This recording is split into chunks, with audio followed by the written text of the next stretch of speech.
Welcome, my name is Phoenix and this is TFL Design, and by the time you see this, I am gone. I am on vacation right now in Japan, Taiwan, and then Japan.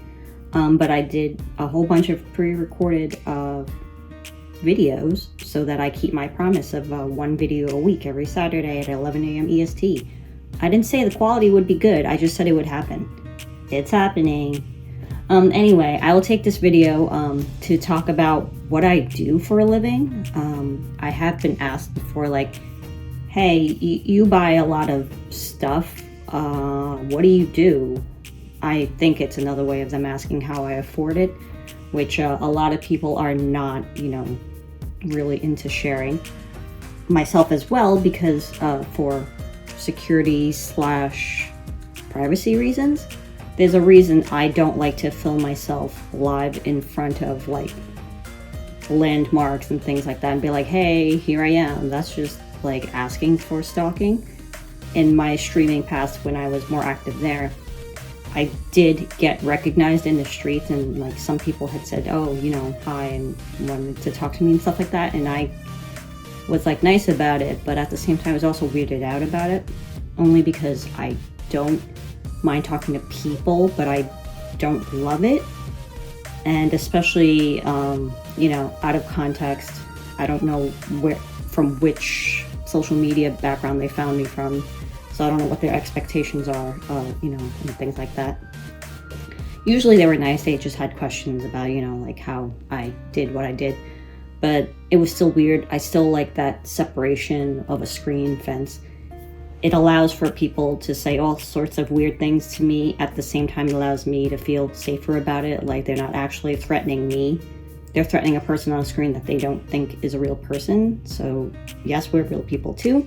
And that's why I kind of stopped streaming, and I was like, yeah, I'm kind of done with this live thing. But pre-recorded videos where I edit and, decide what I want to put out, with the occasional, fire alarm in the background happening, I can edit that out now. It's not like the old days where it would just ring and I'd just be like, this is happening, guys. You're listening to it as long as I'm listening to it. We don't have that anymore. What was I going to talk about? Oh, yes. So, people asked what I do. I am a art director. I'm an art director. R-A-N for A. Yes, I'm an art director. I've been in the creative field for like 17 years now, maybe longer. I'm not about to do math and show you how bad I am at being an Asian, but yeah, like that's not what I schooled for. A lot of people that have known me for a long time know that I had I was forced to study marketing, business marketing. Asian parents, they wanted me to be a doctor, but not a doctor. They didn't know any doctors. Usually they like to choose your degree or whatever based on people they know. So if they know architecture, they're like, you should be an architect. If you were they had doctor friends, you were a doctor. But they didn't have doctor architecture friends. They had dentist friends. And so they're like, you want to be a dentist? And I was like, no. So that didn't work out. I'd wanted to study English, and my parents said, okay, we'll look into those colleges that you want to study from. And I was supposed to visit these colleges and stuff, but because of snow and stuff, since it was located northern part of New York, they took it as a sign from God that, maybe you don't make this orientation equals you don't go to this school. So they're like, go choose another school from whatever. And I was like, I didn't really care. So I got a list of schools, legit closed my eyes and pointed at a random part of the list, and it landed on a city community. Is it a community college? I guess it's considered like part of New York's broader web of CUNY, City University of New York, basically. So university, but it's also college. I don't know how that works. But yeah, I went to Baruch for a while, and that when my parents saw that, specifically my mom, saw that I was going to apply for Baruch, she's like, oh, that's a business school. I guess you're studying business. I was like, what? Can I study English there? But the answer was no. They were paying for my tuition. So I was like, yeah, whatever. How hard can it be? It's just math, right? By this time, I was already struggling with like pre-calculus and stuff in high school. So little did I know, business has a lot of math. But anyway, it was the first and only school I applied to. And yeah, I got in because I was pretty much a straight A student in the high school I was in. I basically fell asleep and woke up with an A. It was in a pretty rowdy neighborhood, so as long as I wasn't throwing things at the teacher, threatening to kill them, or setting the school on fire, I just did my homework. I don't even know if they read it. I just did it, handed something in, got an A. So there's that. Anyway, I went to Baruch for like 3 years, but kept failing. I kept failing calculus and one other thing. No, it wasn't finance. I don't know. But it was mostly calculus, I think. And I was like, math is not for me. It's because of this one class, which was a prerequisite to further study other things. My business marketing. No, is a marketing management class. Marketing management field. I had to take calculus and stuff like that. And it was not working for me. So I was like, I want to go to another school that doesn't require that I know calculus. So I transferred to another CUNY school, which was a school closer to where I lived. The environment was totally different. It had fountains, outdoor lights, outdoor plants and stuff, which growing up, I was like, oh, environment doesn't affect me. I'm really emo, whatever, I'm in a building, so what? But actually waking up at 4 o'clock in the morning with crappy freshman schedules and stuff like that, where you have like 4-hour breaks in between and you're like sleeping in the library in between classes. Yeah, it kind of does affect you when you don't see sunlight. Basically, in New York, the buildings are so high you can go through streets without ever having direct sunlight hit you. You just get cracks through, the road. If the sun's rising from one and setting on another, and you're like in between buildings that like don't have sun, whatever, you just don't get sunlight. And so it was a lot of gray and concrete, and I was not happy. So I left, went to another school, finished my last year. Actually, I took a break to work a part-time job in between then. I paid for my own books and like travel and stuff. My parents paid for my tuition, which in hindsight, yes, I thank them for that, because obviously college is very expensive, university is very expensive, and I'm not in a lot of debt from that because, well, I didn't go to a very expensive school. But when I graduated, that's when Wall Street had just crashed. And so what I studied for, marketing management and business marketing, those jobs weren't very plentiful. I was like, oh, I could take that job of that person that just, exited that position / fell to their doom. It was a rough time. But yeah, they weren't really hiring. So I fell back on my hobbies. And now is the part where I talk about what I do. During my depression in college, I was not happy studying a whole bunch of math stuff and finance and accounting and all that thing. So I was on the side teaching myself through tutorials and through some friends who knew like a trick or two, Photoshop and front-end coding, developing, because back then I was doing layouts for Neopets, and then I did layouts and stuff for MySpace, and I made my own site just to like give out those free graphics, free codes and stuff like that, which it's still up there. My site is still up there, The Forgotten Layer. .net or .com, I own them both. Now I own them both. Back then, for like 15 years, I didn't own them both. But anyway, yeah, I created that for funsies and to keep me sane while I was in my really depressing state in my first college. And I self-taught myself that stuff, and when I couldn't find a job after I graduated, I fell back on my hobby, and my hobby became a career.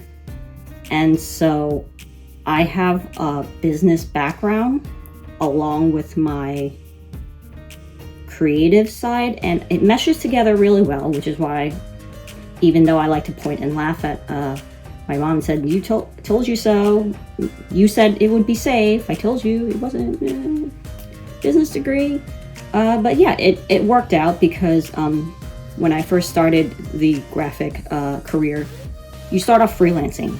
Every new creative in the field start off poor because beginner designers and like entry-level designer stuff, you're paid like scraps of nothing. And when you do freelance and stuff, they expect you to be paid like nothing or $20 and be like, oh, you're just building your portfolio. Just put, my company name and it'll be great. It's like, no, you got to ask to be paid. Don't take unpaid job, guys, because you're just ruining it for the rest of the people and you're putting yourself in an unfair position. Why would you do anything for free?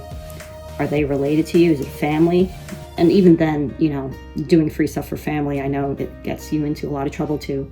The sun is setting. Just don't mind the change in light that's happening. Anyway, so self-taught myself that. Worked my way up from entry-level jobs, doing like little Google ads, little logos here and there that were not great. I didn't understand the broader holistic view of like branding and stuff until later in my career when I moved up and I had to oversee that stuff, which I learned. Yeah, I learned a lot more in smaller companies. Startup companies, you tend to do everything because they want 5 people to do like 500 people stuff, preferably, because they don't have the budget to, hire more. So when I worked in smaller places, I definitely had to wear a lot of hats. So I did front-end developing, I did the creative side, and I did, the graphics and stuff like that. Worked with a bunch of talented people, learned a lot of stuff on my way up. Eventually became senior designer, art director, and while I was an art director in my last place, I was basically a ACD, associate creative director, or whatever, because I oversaw everything. And at some point I was like doing creative director jobs because I didn't have a creative director, and I was overseeing everything. I was overseeing a team. I was like doing all the creative stuff. I came up with branding, all that stuff. So yes, once again, all my business know-how actually came in handy. I say especially since I see a lot of entry-level designers, they tend to come in like fresh from school, like I'm gonna, design for the world, and it's more about, what they want to produce for the world to see rather than for the client. And that's the first thing you learn when you work in an agency. It's like, it's not for you. You're designing for the client. They're gonna ask for really dumb things that you don't like and you don't suggest. You'll fight them for it, right? But there's going to be some type of middle ground, and very rarely will they be like, everything you say is exactly what I want. It's usually a bit of a tug and war, and hopefully you develop the rapport to get them to trust you so that your decisions is something that they agree to and respect. But yeah, that's what I do. And that's how I pay my bills, I guess. I guess working in New York, the salary, well, in the beginning, I made like nothing. I had coworkers that were like eating cans of soup as lunch and stuff. We were all very, very poor.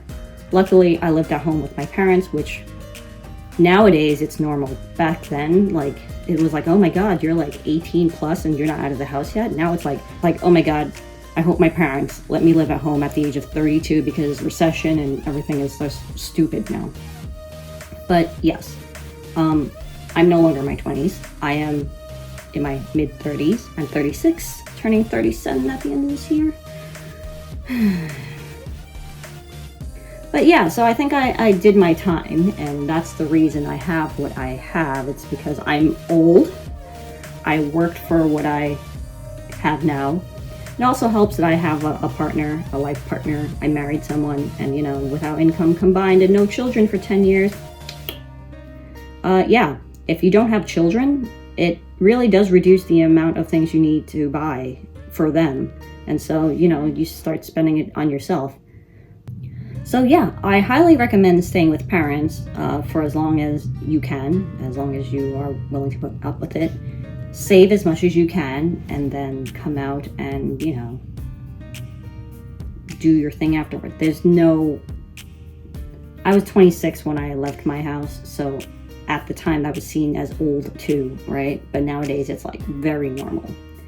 It's very normal for Asians to have stayed with their parents all their lives, but I know in the Western world, Western culture, it's like weird. But now with the economy and the way housing is, it's not weird anymore. So, but yeah, I hope you enjoyed my background. as to where I came from, how I came from, and how I buy things. I would say I'm not a very frugal person, but I am Asian, so I do try to look for a deal when I can. But I do enjoy being comfortable and walking into normal price stores. I'm not talking about high-end luxury stuff, but normal price, like regular department stores or Walmart or regular grocery store, and just picking up things and having to not look at their price when I buy it. I just pick it up and put it in my cart. That's a very comfortable feeling that I know my parents didn't have. I remember them like looking for coupons, waiting for better deals, or simply not buying it, especially raising a family with multiple kids in it. So yeah, I am very lucky that they were able to help me. I am very lucky that, fortunate paths and events that led me to where I am. I mean, there was a 3-year stop. When I moved to another country, I wasn't able to work for 3 solid years, so that derailed my career a bit, but that's a story for another time. But yeah, if you're interested in, knowing that story and seeing what I do in Japan after these few vlogs, follow me, subscribe, and yeah, I hope you enjoy. The sun is setting now, right? You can see the shadows are slowly. All right, bye-bye.